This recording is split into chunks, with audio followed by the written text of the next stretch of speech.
We live? You live, man. We live. Live. So I want to give a special thanks to everyone in the studio. I want to thank Q, Marcy, of course, Jesse Blauer in the studio, and of course, the one and only Tony Blauer is going to be in the studio. I'm excited about today. I want to thank everyone at K-Var.com. Make sure you go shop for some freedom at K-Var.com. I want to thank everyone at Monster, Laird Hamilton Superfoods, Quest Nutrition, and of course, Immortal Coffee for keeping us fueled.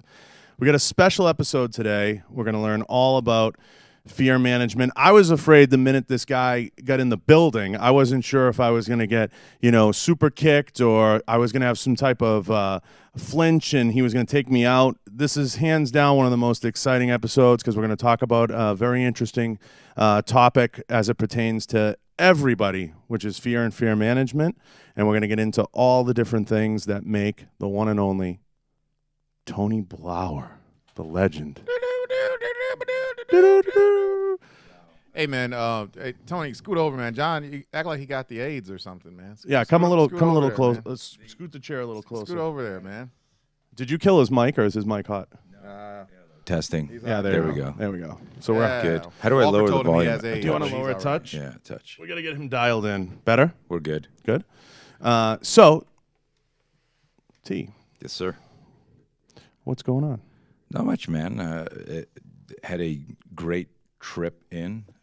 Came in a day early with the wife. A little bit of a vacation. A little bit of a vacation. 24 hours in Vegas. It's awesome. Can't And complain. I'm excited. I'm excited to be on the show. Yeah, no, it's amazing to have you because you've touched the life of so many people that I'm not only friends with, close with, that I've interacted with through the years. We've had the opportunity to go back and forth, I know, at different times in that history, but never had the opportunity to get together and rap like this. And I'm really excited because I want to hear a lot about what got you into this, and there's some points and some stuff I'm going to bring up, but tell me how you got started and how you got pushed into this and where it all kind of came together for you. Wow. How long's the show? You got time. Go ahead. All right. You sure? Yeah. It's interesting, where do I start? The true story as I get older and really think about what I'm doing and what my life's work is about and what wakes me up in the middle of the night and makes me write and come up with ideas and travel the world still. It's been 43 years that I've been doing this. It's this relationship with fear. I was always afraid as a kid, and it detracted from my enjoyment of anything I did. And I'm talking mostly about sports, right? Mm-hmm. So I was a good athlete and wrestler, skier, gymnast, really good on the team, really good in practice, but always found a way to sabotage the success. So I never enjoyed the competition part. And so really how this started, and it was kind of like this organic, intuitive pull, was to try and understand fear and how to change my relationship with it. Mm-hmm. And in doing that, it created a program and a system that has helped crazy amounts of people, regardless of their occupation, age, gender.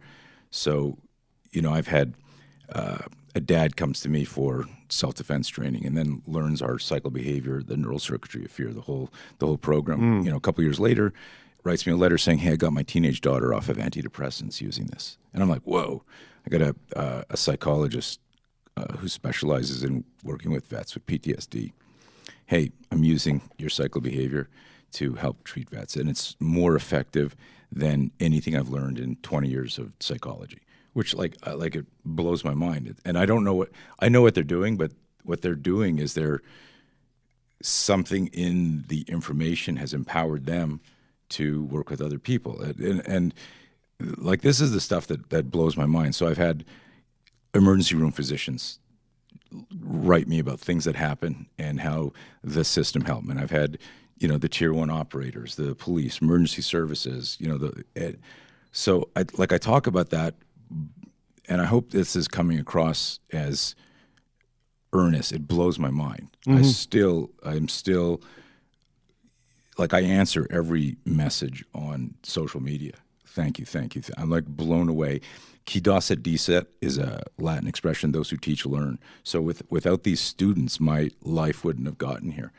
to this point. But coming back to directly, what got me started was this like intuitive, like I was like, why am I unhappy doing these things? Now I would show up, I'd be one of the first one or two to get picked on if we're Sure. Oh yeah. But inside, my heart was pounding, the physiology was changing, and but the intersection that got me teaching self-defense and developing, what many consider a different way, a behavioral approach to look at violence and managing violence, was a good friend of my dad asked me to train his son, his 15-year-old son. And I trained this kid. This was around 1979, 1980. And he gets his ass kicked in the fight. And I trained him for like 3 months. And he comes back to his private lesson, and he's furious. And can I swear on the show? Of course you can. Okay. What can you give me an example of the type of words I can say? Go fuck yourself. Okay, that's a good one.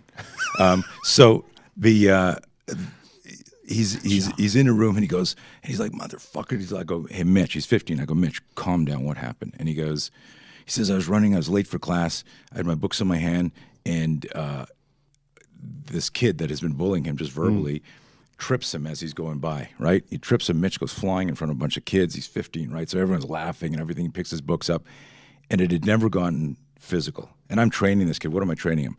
At that point, I had wrestled for years, boxed for years, taekwondo. I was a fanatic martial artist. Before I would go to the bathroom, brush my teeth in the morning, I'd pull out a Makiwara under my bed. I'd pound the shit on my knuckles. I wanted my knuckles to look like Joe Louis. I don't know if you remember. Sure, yeah. No, absolutely. And I would do, push-ups. I'd spar, like I'd shadow box in the way. I mean, I was a total fanatic, 7 days a week. And so what I taught him was what I had been taught. And so I was sparring with him and training him, clinch and striking and dirty boxing and all this shit. And this is such a heavy story because it was like that defining moment that changed everything for me. He's telling me the story. He goes, I'm picking up my books, and he says, and I say to the guy, you're a fucking asshole for doing that. Fuck you. And the guy walks up to me, goes, it was the first time Mitchell had asserted himself. And the guy's like, what did you say? And he pokes Mitchell. And Mitchell loses it, and he grabs him, slams him against the locker bank, and says, don't ever fucking put your hands on me. Leave me alone. I don't even know who you are. You've been bugging me, right? And then he stops talking. He's telling me the story, John. And he stops talking, and I go, and I'm like, and? He goes, he dropped me. I go, what do you mean he dropped you? And he goes, he dropped me. I go, like, with what? He said it was a left hook. I go, dude, bob and weave, slip, parry, check. What about all the shit we did? He wasn't ready for the adrenaline dump. Something bigger, something more profound. He looks at me, he goes, well, and I see him like look up in a way to visualize. He says, I was holding his shirt. I had my books in my hand. He's trying to put this back together. And as he said I had my books in my hand, I realized, holy shit. And it was like, I always tell people, it was like the god of self-defense hit me with a lightning bolt. And it was like, we teach self-defense wrong.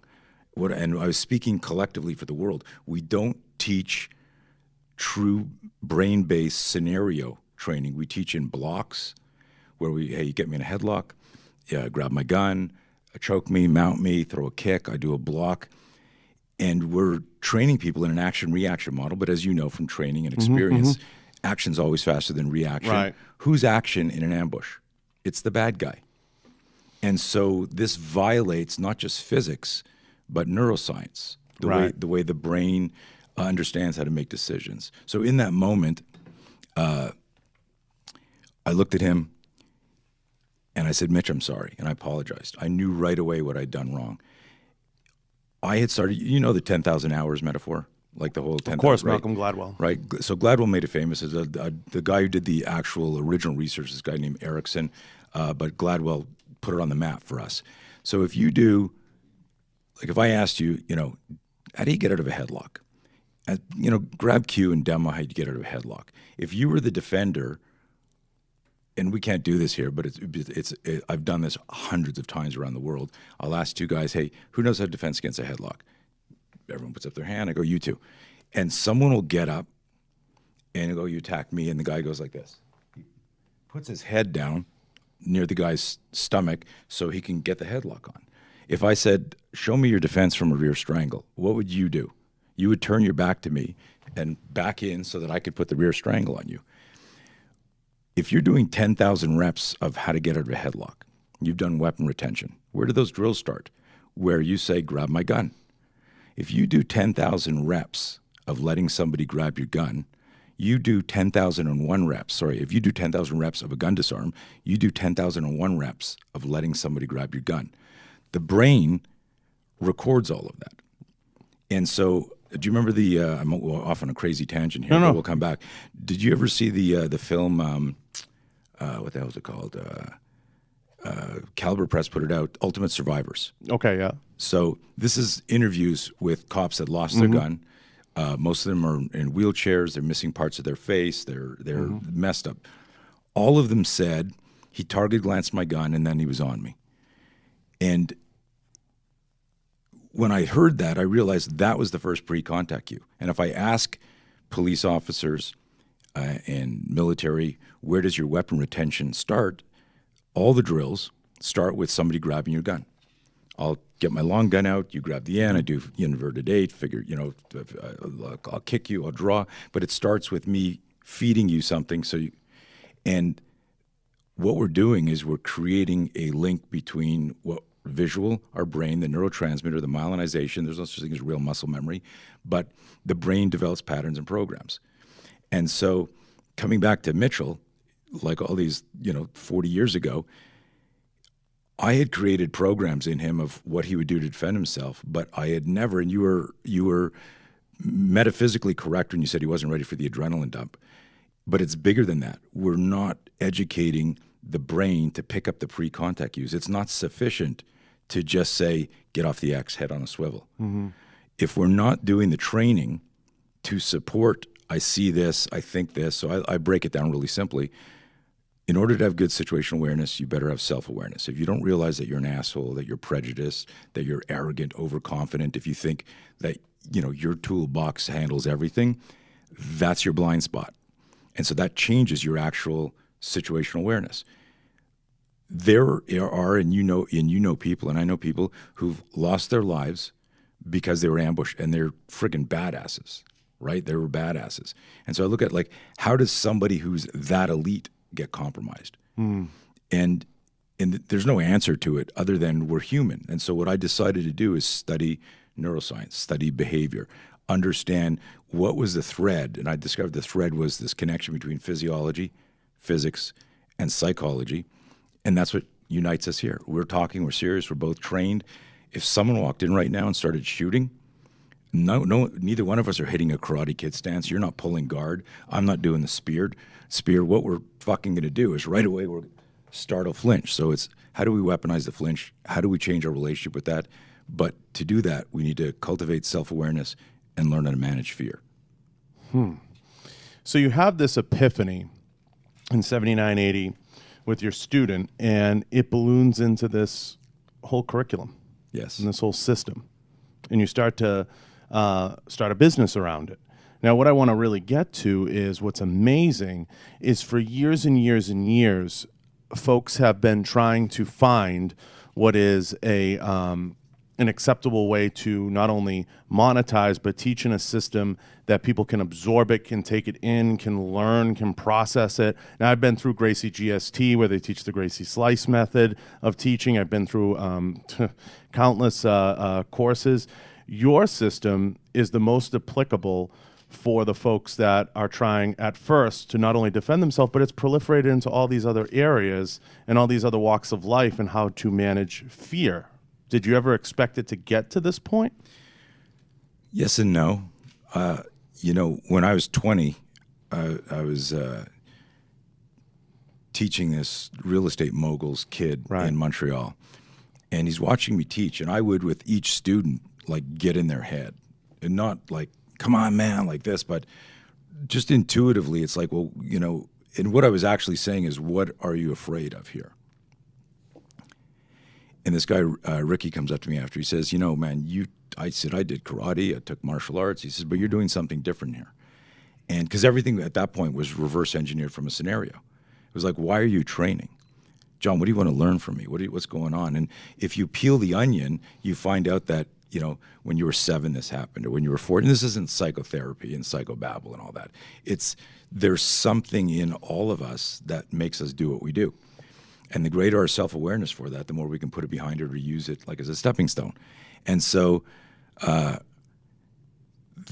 Ricky says, I'm going to introduce you to a friend of mine. He's and this is 1980. He goes, he's a VC. And I go, I'm thinking Vietnam, Viet Cong. Right. What is he? Like, I'm going VC. What's VC? He goes, venture capital. I go, what's venture capital? He goes, just go meet this guy. So I go to this guy's office. He says, hey, Rick says you're onto something. You got this X factor, with your approach. What do you want to do, kid? 20 years old, without hesitation, I said, I want to make the world safer.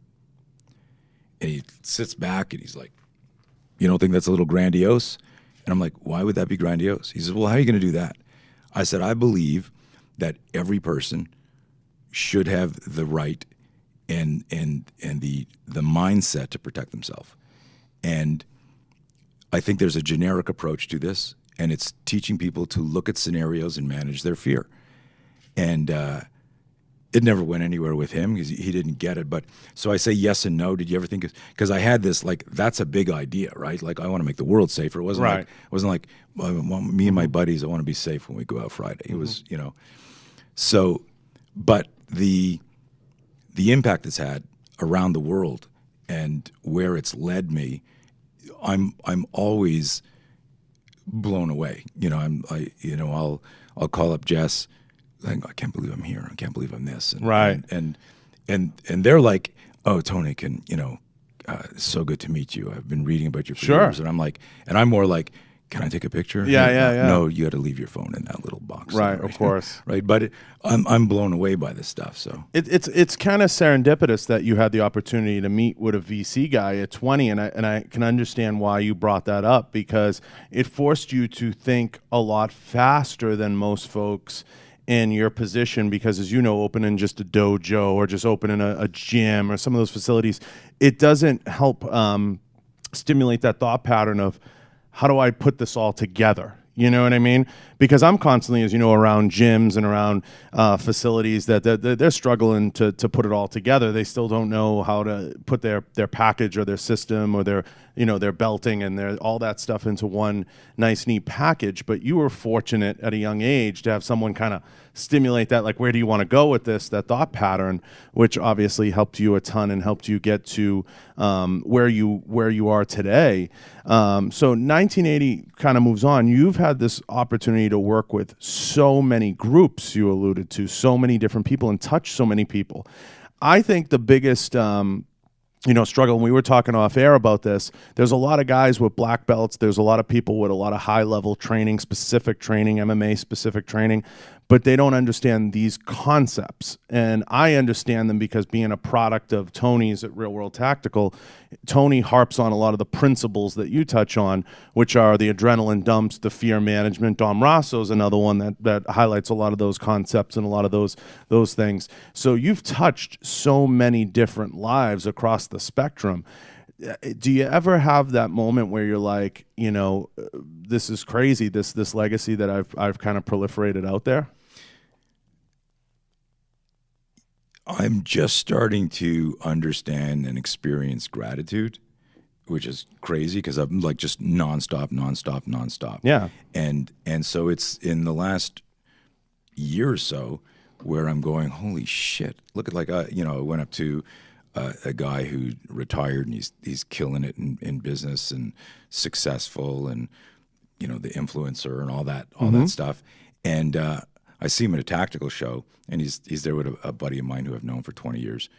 And I go, hey, can I get a picture with him? He goes, yeah, come on over. And I go, hey, man, it's so good to meet you.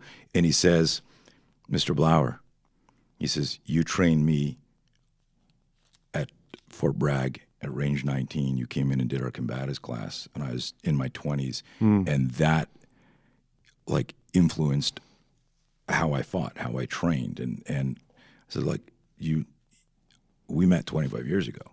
And I'm like, holy shit. So I still get that. We were talking about that earlier. That stuff still blows me away, because I'm even though I'm 59, I'm 25 in my brain. Oh, of course. You know, I'm like, what am I going to do? And I'm like, oh, yeah, my back doesn't want to do that today, right? So my neck doesn't want to do that today. But I'm enjoying it. I really am. We had this weekend, I had a course in Scotland. I had a course in Texas. We had a course in Philadelphia. One was emergency services. One was about 25 martial artists, police, trainers from around the world. Another one was just citizens wanting to get. I wasn't at any of them. I'm communicating with, and I talk to each group. I get on Zoom with them, and I talk to them about, answer some questions and meet them. Last week we had 3 courses. I've got a team of like 20 people, and I'm like, I sit back and I look at Jess. I go, can you believe this? Because there was a time I remember being on the road 1 year, 262 days. I was doing every single class, 5-day classes, standing, demoing, doing everything. I'd come home, my kids would scream intruder. I go, it's not me, it's me. You just don't recognize me, right? But it was, it's amazing. But I'm still rewriting stuff. I'm still coming up with new drills. Of course, You're always retooling, right? Yeah. You're always kind of going back to, because the situation changes, and through the years, and I know this is going to sound crazy to everybody out there, but through the years, you have things like cell phones, certain distractors, things that have come into play now that you have to account for, and things you have to account for in the heat of the moment as you go through the cycle of behavior, and a lot of things now that I see instructors teach around is, distractions and things that will distract you. So you have to understand that, and you're always going to be rewriting curriculum. You're always going to be self-analyzing your curriculum. I mean, that's just a fact of life. We don't run the same offense in the NFL that we ran in the 1980s. Things change. They evolve, and I think that's the sign of a good coach. Some of your students range from anywhere that could be a black belt in a particular discipline all the way up to, professional MMA fighters, and all the way down to a guy starting out in a Leo combatives course. Right. I mean, it's crazy. And the general public. Well, see, so the neat thing is this, I said earlier, what connects everybody listening to this is physiology, physics, and psychology. And I really believe fear throttles everything we do in life, or we learn to use it as fuel. And I used to make this joke, and I used to have every No Fear T-shirt. You remember the Adrenaline Company, right? And I'd make a joke. I go, hey, I bought these shirts because it was like getting a tattoo, right? It was like no fear. And I would always joke. I'd say, this shirt must be defective because I'm still scared shitless at this, like I'm out there public speaking going, I'm still nervous to be here, even though I'm wearing a no fear shirt. And one day while making that joke, I wrote on the whiteboard, no fear, to talk about this idea that if you think you are going to be at a place where no fear exists, and then somebody changes your ritual, somebody changes the timeline, somebody changes something, and you get a little fear spike, that will mess you up, because there's this assumption that you're now at this station in life or at this expertise level where you're not going to have that anymore. That's the danger that I really preach about. And it was funny, I was down at Fort Bragg years ago, get in a couple days early, and one of the guys that I'm working with, we meet at a coffee shop. He says, hey, you want to go jumping today? And I know what he means, and you know what he means, but I mean like up and down, like he goes, ha, ha, ha, very funny. He goes, come on, you want to go? I said, I'm good. I try never to jump out of an airplane. And he laughs, he goes, I thought you were like Mr. Fear Management with air quotes. And I write, and I look at him, I go, well, I'm managing my fear by not jumping out of an airplane. So he laughs, and the guy laughs. I go, you don't have any fear? And he says, I fucking love jumping, man. I go whenever I can. I got 600 jumps. And I said, what about you? And I could tell from the other guy there that he wasn't crazy about it. He goes, no, I do it because I have to, just to stay qualified. Yeah, right. I go, well, look at the difference here. I said, here's the thing. And I always tell people, you can't be brave if you're not afraid. I don't want to learn skydiving from somebody who is an adrenaline junkie.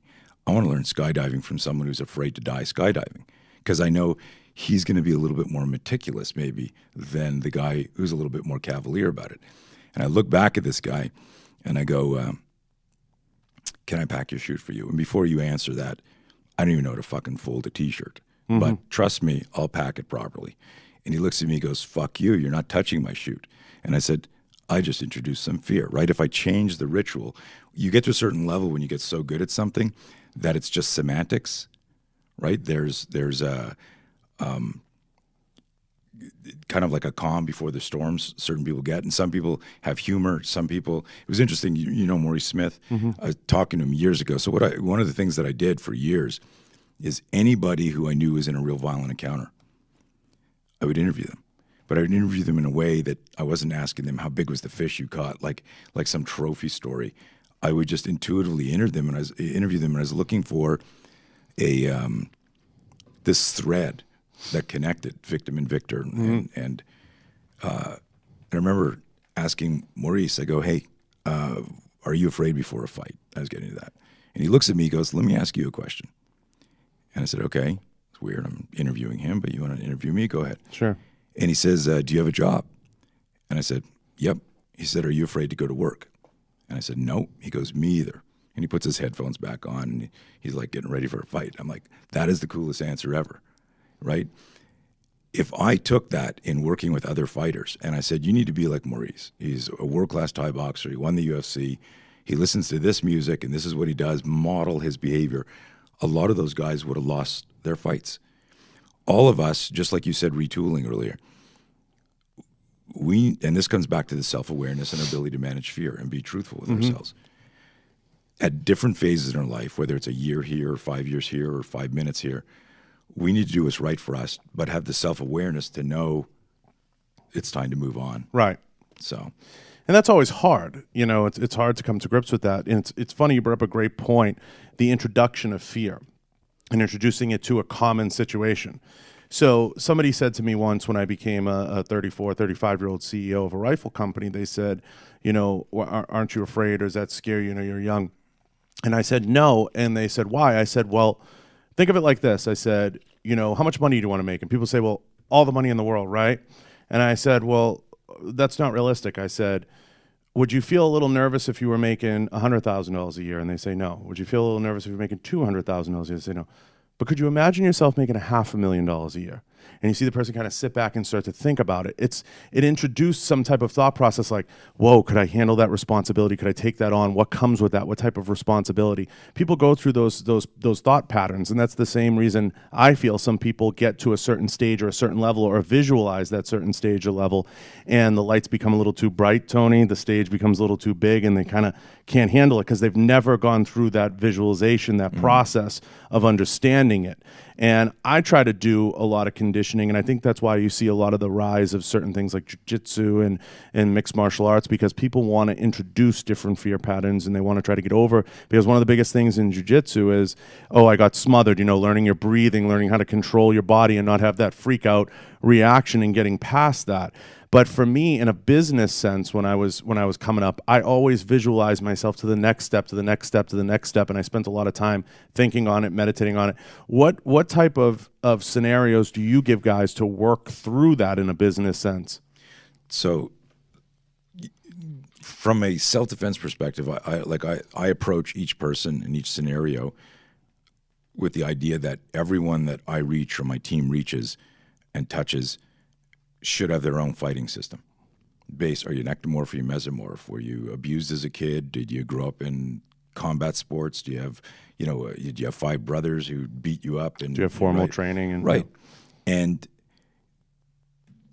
so we're looking at like organic, natural, evolutionary processes. And you said something interesting earlier that there's all these like high-level people that don't have some of the tools that not I possess, but the stuff that we teach.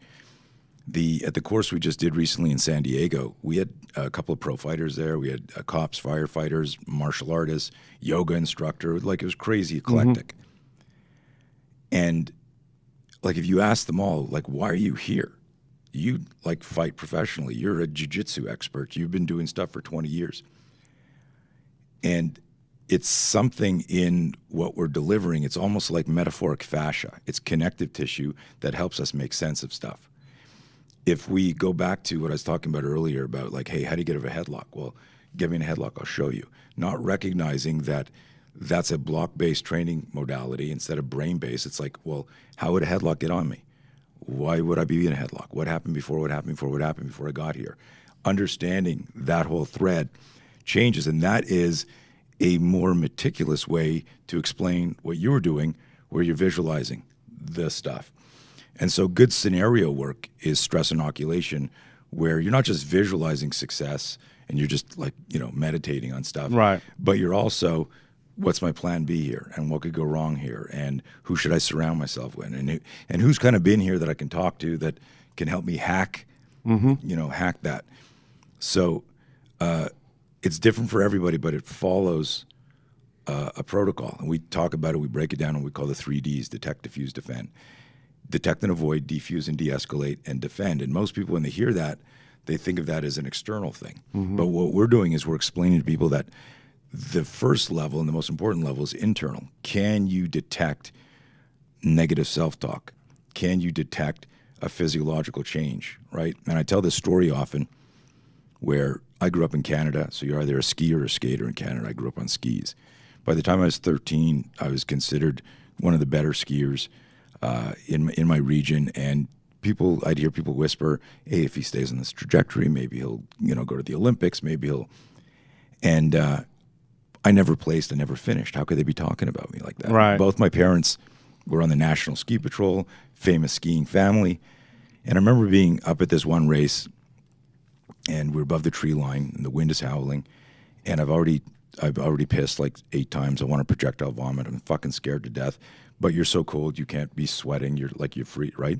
My coach is rubbing my knees, getting me ready, and he says, "How do you feel, kid?"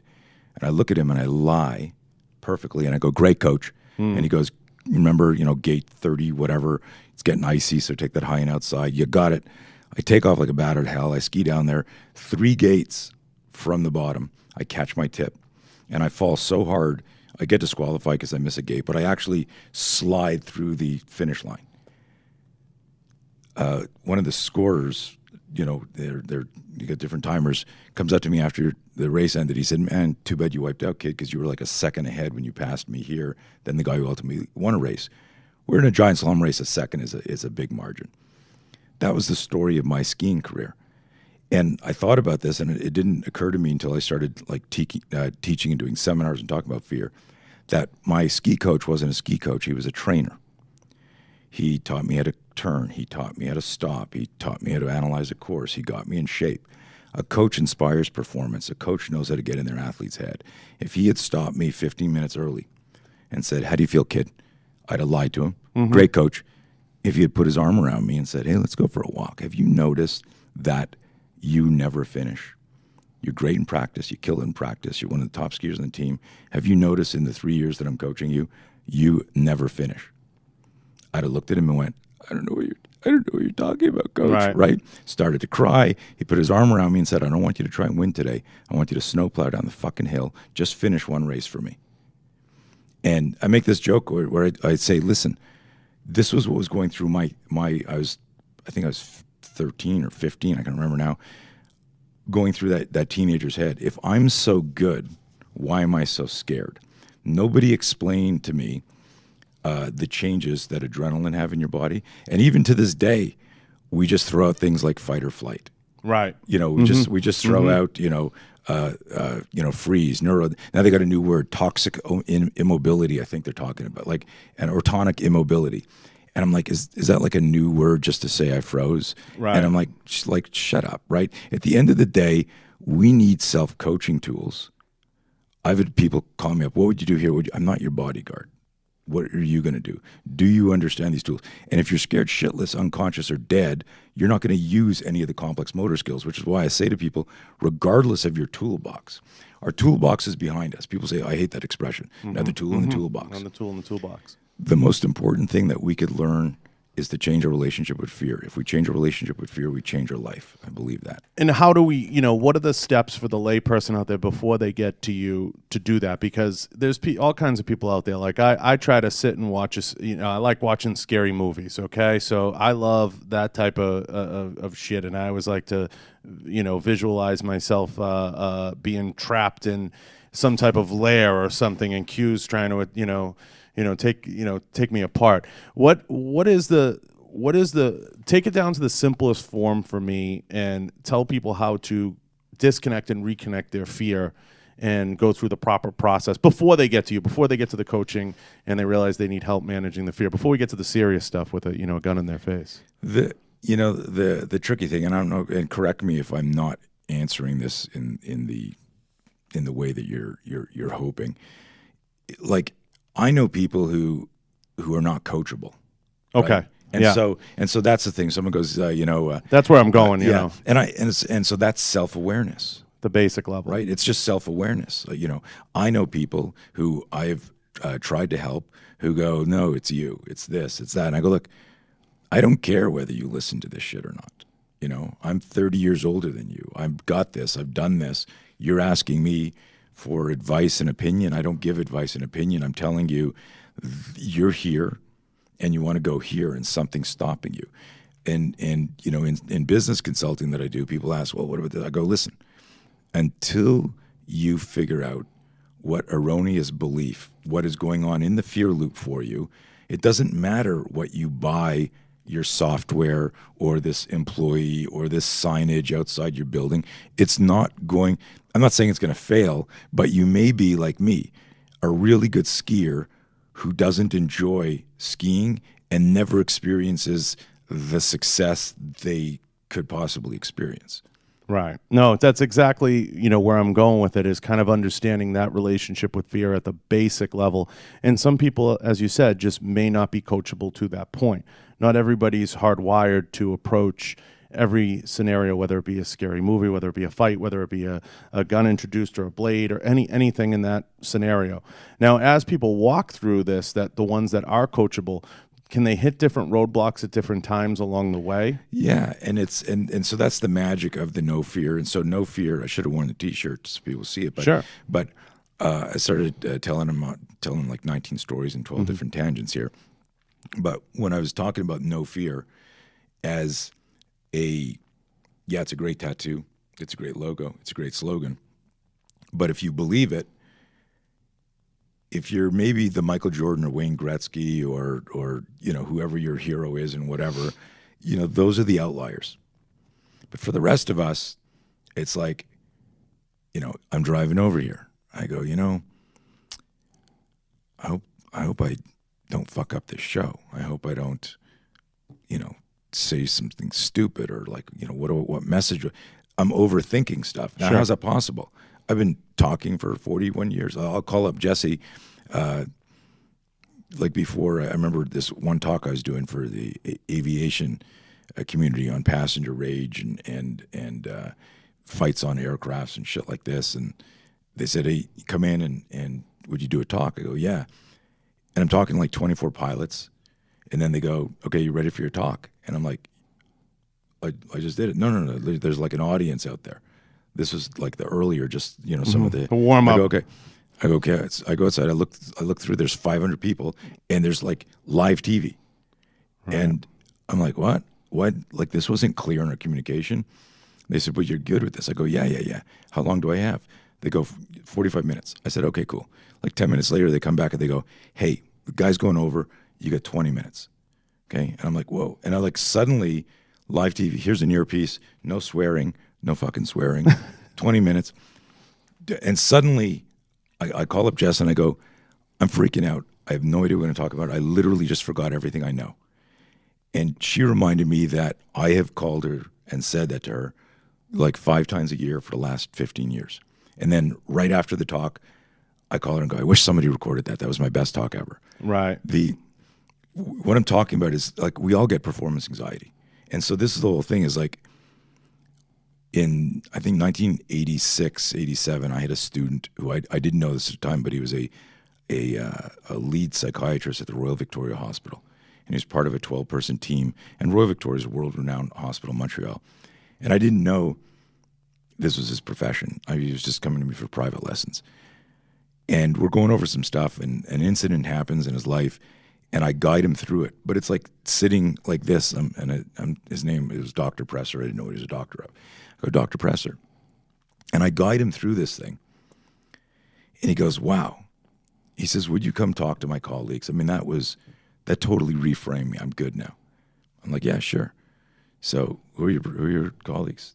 He says, It's the board of psychiatry at the Royal Victoria Hospital. I'm like 27 years old, 1987. I'm like, cool, man. I'm like, I think this is fucking awesome. Does it amaze you, though, how many people have that issue with fear and have that relationship with fear at that high level? It doesn't anymore. And it didn't. It was almost like they were my canvas. It was like an opportunity for someone like, go, hey, fucking paint on me. Because I was still figuring stuff out. I was still exploring. So I get there, I park, and I remember walking up there, and I walk in, and there's like a horseshoe-shaped table. There's 12 guys sitting there. They're all kind of like dressed the same. They all have yellow Lego pads and one pen, and they're there like this. And all of a sudden, my heart starts racing because I go, the fuck am I doing here? Yeah, you got to say something big here. and so I do this like 90-minute talk, and I'm just talking from my heart about what I believe, that there are more people who defend themselves every day through sheer will and indignation than there ever will be trained people who get attacked and successfully defend themselves. How's that possible? How is that fucking possible? That's a real fact. And the only way that's possible is mindset. The only way that's possible is people are managing their fear. And so we've got like case studies and stories and videos in all our courses relevant to who we're teaching that show people who should not have survived. But it wasn't like, oh, look what this guy did here. Look at this move. Let's replicate this move, and then we'll be able to do that. It was always like a mindset moment. And if I got a chance to talk to somebody, to interview them, that was always supported. That was that thread I was talking about. But here I am in the hospital, and you know what the number one fear in the world is? Public speaking. Public speaking. Right? It's not, hey, what's your number one fear? Oh, it's clear. My number one fear is like getting dragged to a secondary crime scene, tortured and then murdered. It's always like something stupid, right? Public speaking, fear of sharks, fear of loss of my security, a loved one, legit stuff. But it was funny. I never really had a fear of public speaking because this is the first time I was talking, right? And then I walked in the room, and suddenly my number one fear was public speaking. And I remember thinking, thank God I'm wearing a black polo so they can't see my armpits sweating. Right. And I do this 90-minute talk. They don't write a single thing down, John. They're like this. Stoic. And then the guy, so I don't know, did this suck? Was this good? And then the guy at the end, who was clearly the leader, it wasn't my student, he goes like this. He taps his pad, puts his pen in his mouth for a second, and he goes, where did you come up with this stuff? And I knew I was onto something. It resonated. And I looked at the guy, I said, well, while you were memorizing what Freud and Jung did, right, I was actually interviewing real victims of violence. It was like a sarcastic prick, and they giggled and everything, but they probably hated me for saying that. But it was this idea, and it all stems back from my student Mitch losing that fight, where in that moment you asked me, what are the steps that people can take, or how do we run them through stuff? We tell people, like, what is your scenario? Your scenario means what is your story? What are you trying to understand here? If we can peel that onion to the core, that's where it all starts, right? And if you're disingenuous of that, or you're not self-aware to be situationally aware, like, none of this matters, because then it's just a panacea. It's like, right. It's like I got a diploma, right? I get, student finishes a course we just did where, like, there's people in the class that have been, like, in real violent encounters. They're retired now. They've been studying violence for 30 years, and they're sitting there going, holy shit. And then, like, the new guy goes, so where do we go here? What's next, coach? And he means it in a good way, but I'm going like, dude, it's not even Monday. The class finished Sunday, and you want to know what's next. Like, that's the shift, is like, that's not, and I say not everyone's coachable. What I want to qualify that and say, not everyone's necessarily coachable right now. They've got to get to the point where they have that epiphany, where they go, the light bulb moment. Right. And, I want to take it a little deeper, T. I want to ask you, it must not shock you at all in many ways where this country's going with the rise of, that kind of fear of acceptance, and you see, transphobic people, and you see all this rise of people trying to be accepted into so many different things, the gender battle, And that's, do you think that's attributed to a fear of acceptance and people not understanding that type of fear? Fuck, man, I don't even have an answer to that. It blows my mind. Blows your mind every day, yeah. And to the point where like I'll see something and I'll go, ah. Because I could see you developing a talk around that, because I can see that being. So I think it's an acceptance thing culturally. People are born, one minute they want to be a woman, the next minute they want to be a man. Nobody wants to, gender identify. I see that as a true fear of acceptance. I didn't know if that stemmed into your thinking at all. It's funny. It's a you're making me flinch with the question, because it's a deeper political one too. Well, it's I look at stuff and I'm dumbfounded at how dumb so much of it is, and so I don't even invest any energy thinking about it, other than would somebody. And here's the thing: is like they're not coachable, right? If you're in that and you're just screaming and violent because someone has a different opinion, you're not coachable. And it's interesting. I've tried to do what many very wise people say is like, hey, if you can't hold an idea in your hand, without and not recognize your unconscious bias and just go, well, I'm going to look at it from their side. I'm going to look at it from my side. I'm going to look at it from this side. And like, why are they and do that, right? You can't talk about it because we all have unconscious biases. But I look at stuff and I go, well, that's just fucking ridiculous. Right. I really believe this. I said this earlier, and I'm gonna deftly step out of that conversation just because I really don't have anything to offer it other than it's everyone's scared, and so it comes back to the same formula. Like, I don't care about somebody's sexual preference or their political preference if they're like, I've got friends that are liberals, I got friends that are gay, I've got friends that are of course. I don't care as long as you're not a fucking idiot right at my table in my house, right? I'm not, and so it's key. That's you, and we're friends, whatever. I don't care. But the thing when it comes back to it's, I go, if they understood, and it was the formula I gave early on in the show, my self-awareness or lack of it changes my situational awareness. So for them, if I put it through my filter, is they see danger close because their situational awareness is completely skewed and biased. And because they can't hold that idea and look at it through a fear filter, they immediately go to detect one. D1 is detect. D2 is diffuse, not happening, and now they're in D3. They're in fight mode, and so everything is either violent words or combative, or and so it's crazy. I can't even look at Antifa and go, what is it? Look at, and it blows my mind. And I'm really not good at the politics thing, but it blows my mind the stuff that's so overt that is just tolerated. It's a cultural thing more than it's political, but it's one of those cultural arguments that I think people have been able to bubble into the political space, which it shouldn't be. It should be a simple. I agree with Ben Shapiro. It should be a simple biological conversation. Right. But the reality is, I think folks, and I'm not, again, it's not political. It's not, for everybody out there. I'm with you. As long as you're not, I'm cool with everybody.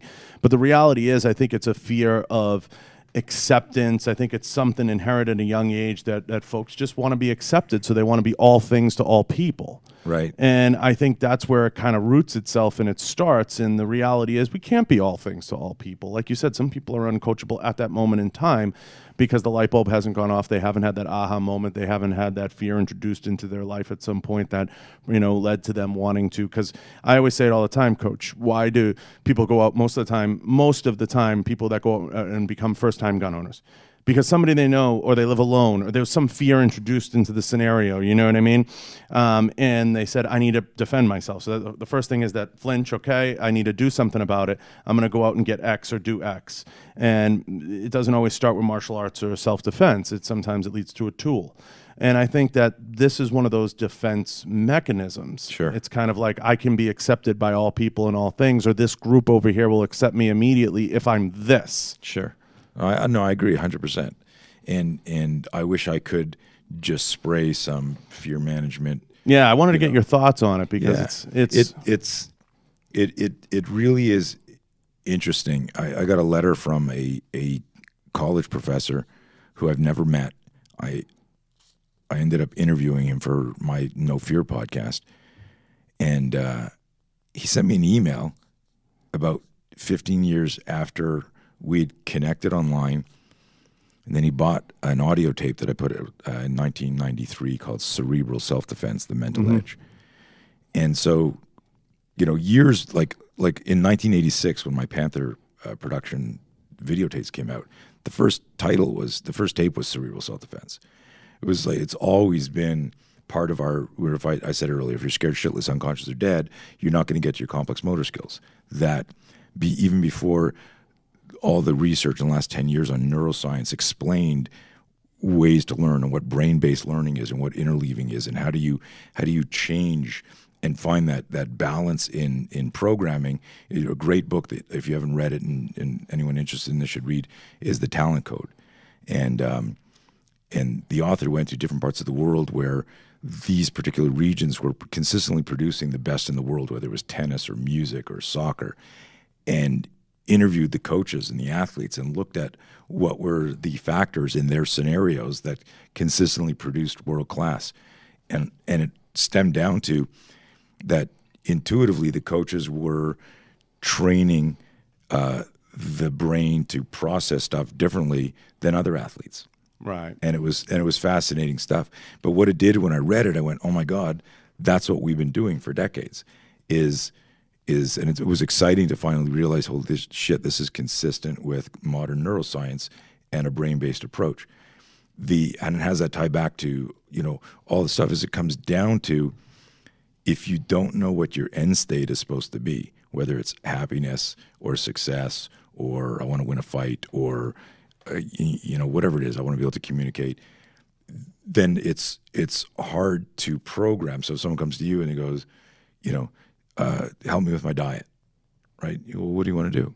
Well, I want, because you could look at them and go, they need to lose weight. And he's going, I want to bulk up.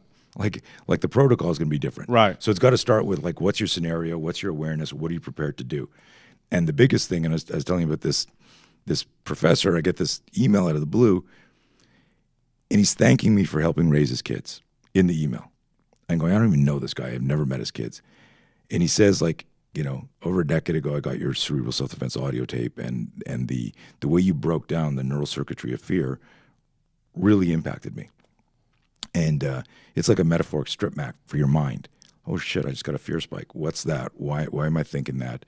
What are my beliefs here? What happens if I stay here in the fear loop?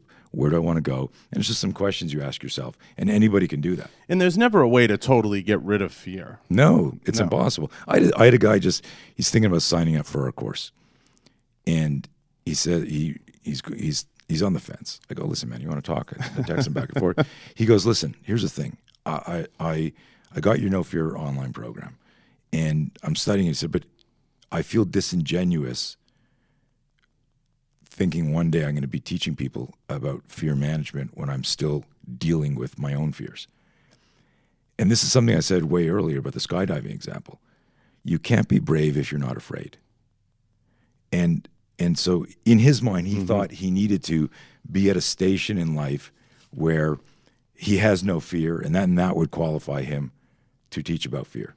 Right. And that's just not the way it works. We don't ever get to a point where we're not afraid. And it can be semantics, but unless you're like living an extremely sheltered life, you're going to experience a new scenario. Something's going to happen where you're going to get a fear spike. And that's all we're doing is I want people to understand what to do when they get the fear spike. because that's the moment. That's the magic moment right there. Is like, I just got a fear spike. What was that? Was it a feeling in your stomach? Was it a sensation in your mind? Was it you picked up? I mean, every victim of violence who lived to tell the tale said they had a bad feeling before their attack. And every single one of them. And it's funny. You talk about managing that fear spike, and I don't know the exact. You have the system, but you pick up on it in books and in life. And I brought up a couple of my own scenarios, but there was one in particular. So when I read the book Moneyball, there's a profound statement in there where Billy Beane gets into why he failed in the major leagues. And he went on, obviously, to be a great general manager. But there's a particular line in there when he's sitting in the dugout and he's sitting with Lenny Dykstra. And they're looking at Nolan Ryan. And, Billy Beane, what he sees when he looks at him, if you remember this particular chapter, he sees someone that has won multiple Cy Youngs, multiple strikeouts. And he leans over to Lenny. He goes, "Holy shit, that's Lenny Dykstra." And Lenny looks at him and he goes, "I don't know who the fuck that is. I'll hit him."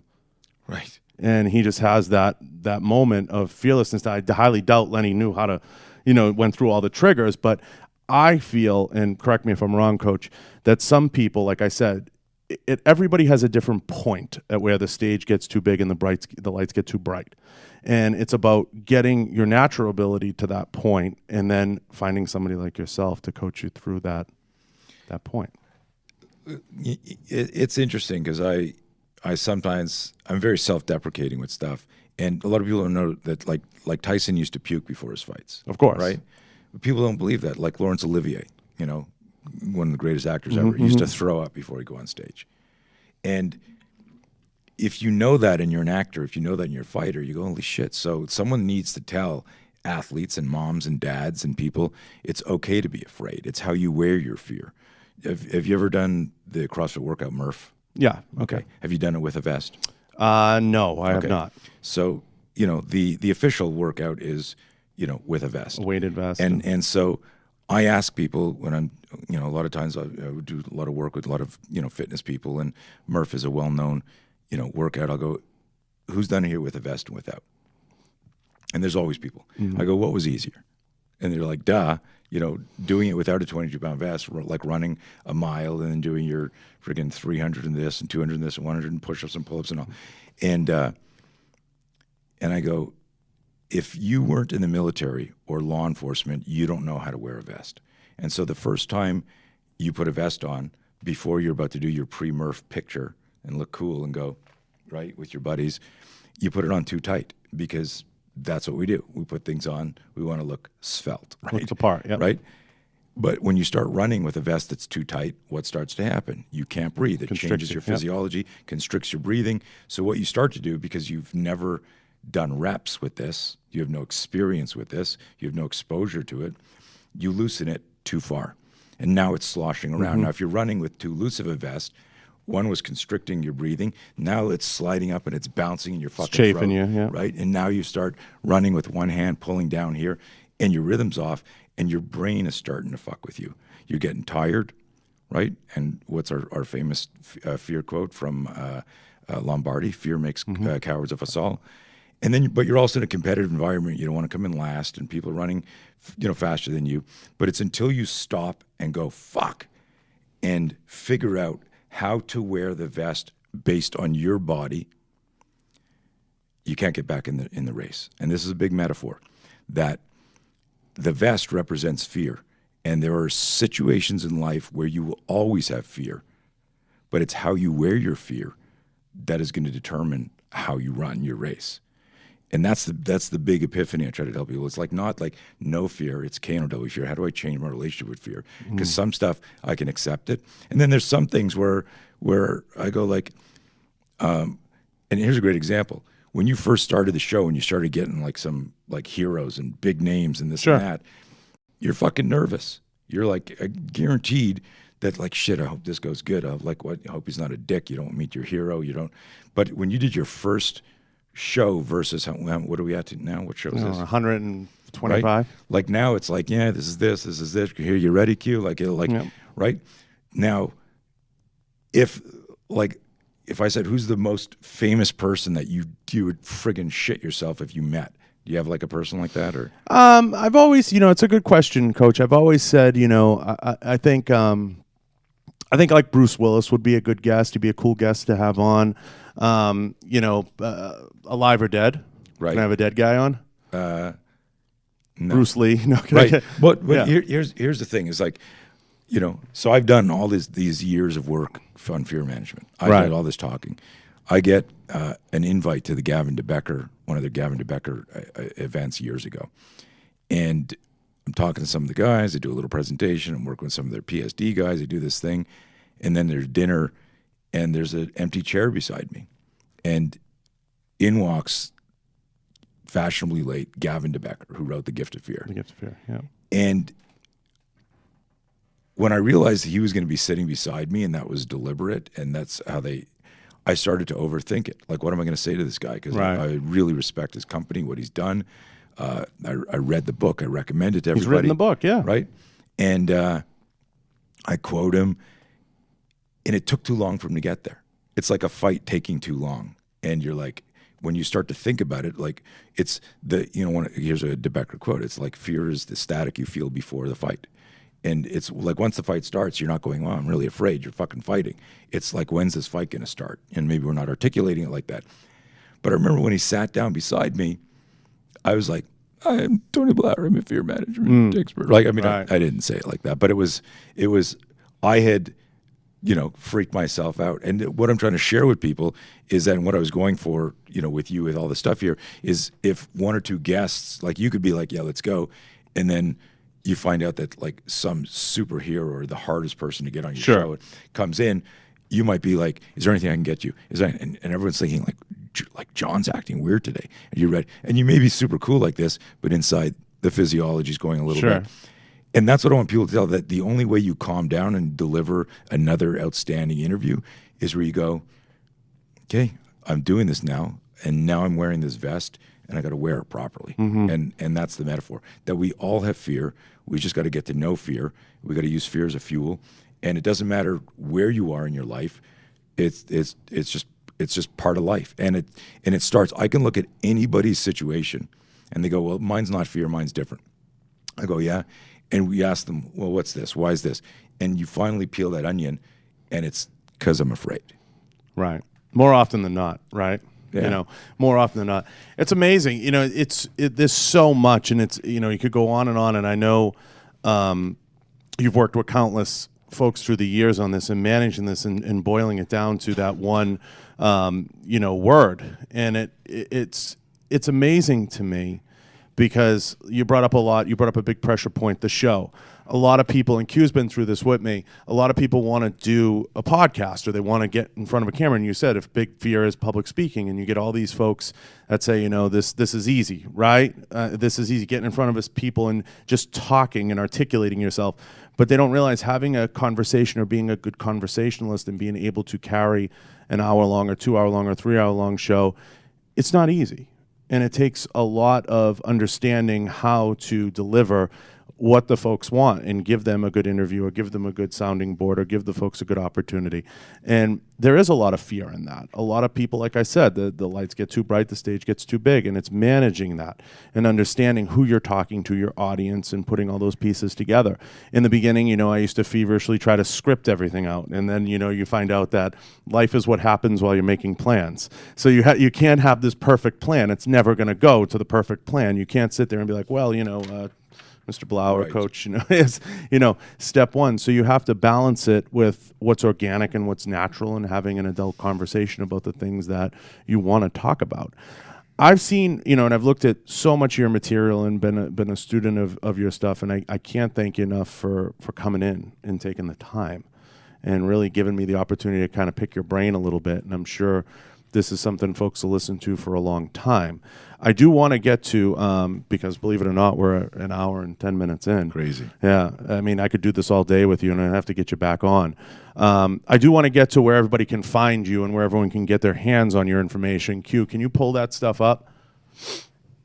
So that's the Facebook, right? Yep. So we got the Facebook there. And what's the best place to contact you? I'll give you my cell number. Just No, don't give it. That was a joke. Let me give them your cell number. We're on every platform, and I'm very responsive. So if you're on Instagram, Tony Blauer on Instagram, or Spear.system on Instagram, Facebook, but our website, just email us, ask@BlauerTactical if you got a question, we're there. I got an amazing team, and we'll get back to you like literally if it's not a weekend or some crazy holiday, you're gonna hear from us within 24 hours. But you've got all the website and all the links there. Yeah, we have everything there, and we'll include everything in a drop down. I want to give you kind of the last word, if you will. Tell me and kind of take me through, what fear means to you, and leave everybody with this last thought, and how folks can approach fear if they aren't going to go out and get your system, and where they should start in their approach to fear. So, I really, and this is like come full circle from the Sure. beginning, is that I really believe that fear throttles everything we do for most of us in something. I know people that, can jump out of an airplane and run into, a house filled with bad guys, getting gunfights, who can't say I'm sorry or I love you to their kids or their wife, or public speak, or I've been in rooms with the most badass guys and go, okay, anyone have a question about this? No questions. Okay, let's take a 10-minute break. And like 3 guys come up to me and go, I got a question. And I'm like, well, I just asked you if you had a and no, I just want to ask it in front of everybody. Still that. And what is that? I go, that warrior, when he was 7, was chastised in school for not being prepared, and I'm making up something, right? But right. But some authority figure said, and what he took away from that is don't put your hand up in class, and I'm maybe exaggerating. People are rolling their eyes, but something happens that changes us, and it's different for different aspects or factors in our lives, and so to me, fear throttles everything we said, from who we talk to, therefore who we marry, from how much money you make, where you live, how much weight you lift, and whether or not you're going to defend yourself. All of that changes when you look at fear in a adversarial way. If you look at it in a way where I was thinking about this morning, that there's so many things I'm afraid of that make me research, that make me work harder, that make me train harder. I'm afraid my kids won't respect me or love me or have this, so I read a book, I study something, I try to spend time with them, whatever it is. I'm afraid I'm not going to be in the shape that I want to be to continue doing that, so I go work out. It's how you reframe what you're afraid of. And so, I love using 2 acronyms for fear, and I'll share that with your listeners. False expectations appearing real is the big one, but it's triggered by false evidence. So the first one you want to think about is FEAR, false evidence appearing real, and that will trigger false expectations. What that means is false evidence is I see a symbol, I see there's a stimuli, there's stimuli or stimulus out there that triggers something that starts a movie in my mind. And that movie, in it, I'm not the hero. I'm fucking, victim 2. Right, victim 1. I'm like, oh, this is where I kill myself off. I'm like, you're the producer, you're the director, right? And it's and there's like tons of memes and tattoos, all this. Be the hero in your story, but it's easy to say that, but nobody's really giving a map. And so our cycle behavior is like this hologram that I tell people, hey, what's the scenario? You get a fear spike. As soon as you get a fear spike, you want to pause, look down at this metaphoric hologram, and go, I am in the fear loop right now. Can I hold this up for you? Yeah. Oh, Q, you have the cycle of fear up? I think we have it. So, yeah. So on this here, this whole red area is the fear loop. And what's fantastic about this, I say fantastic because it's when you see it as a map, you realize if this was your hologram, and I said, hey, I heard so-and-so said this, just call them up and tell them that's wrong. And you go, I'm going to fucking give them a piece of my mind. And you do this, and you're like, then you hang there out. It is. And, yeah. And then you go, oh shit, like you're about to do something, and then suddenly you get a fear spike. There's a stimulus that's introduced too quickly, you get a fear spike. And all of this, I'm not going to go through the whole thing because it'll take 20 minutes. But this is available like online. If you just Google cycle behavior, Tony Blauer, you'll see different versions of it. But the idea here is that if I look at fear like a strip map, as long as I create movement, and you got to start with this reframe. This is everyone's light bulb, is that in life, there are scenarios that you're going to go through into what we call the duress path. That's the yellow line. The duress path is I'm wearing a weight vest I wish I weren't. So I go back to the story of Fort Bragg. The guy's going to go skydiving. He loves the skydive. He's in the green, right? His buddy hates skydiving, but he remains qualified because he's in the same unit, right? He's in the yellow when he jumps. He's up there going, oh, fuck, I hate this. Here we go. The other guy's going, wahoo, here we go, you know? And it's literally that simple. And I don't mean to simplify, Coach, but it's going through the motions versus dealing with it and confronting it directly, if I may paraphrase it. Yeah, I mean you've got to so courage is like a muscle, right? And the more reps you do, the better you get at it. And, Right. And so, and this I always tell people, like when I'm coaching somebody one-on-one or in a group, I say, hey, listen, anytime you have a fear spike, it could be asking a question, putting your hand up. I love doing this. 30 people in class. Who here sends back food without fail all the time if it's not cooked the way you ordered it? Do you know what the number is in a class of 30? 0. One or two. Like one or two. Consistently around the world. I go, why don't you send food back? And people giggle, and then I go, why? And they go, one of them goes, oh, I'm afraid what they're going to do to my food. Why are you eating in a restaurant where someone might spit in your food or throw your steak on the floor, right? Right. So if you play the game and you unwrap it, they don't send their food back because of fear. So I use that as an example that if you practice courage, you start to create this relationship with, I get a fear spike, I'm going to address it, and I start to create a routine that's going to make me stronger mentally and then ultimately physically. Because all movement's mental, man. Right? There's no, you know, your muscles don't get up. You didn't go for a run this morning because your quads got up early and said, let's go for a run. It's all emotional, psychological. Of course. Well, on that note, I appreciate you taking the time. And I'm hoping everybody took something away from this and was able to take a nugget. And if you want to hear anything further, you head over to Coach's website. You go check it out. I don't want to give everybody the secret recipe, but I went through some of your stuff. And, of course, being a product of some of the derivatives of some of your teaching, it's amazing stuff, guys. If you get a chance and you get the opportunity to talk to Coach or to maybe sit through and take a one-on-one, go through this behavioral cycle, it really is amazing stuff. And I can't thank you enough. Thank you, buddy. For coming out, of course.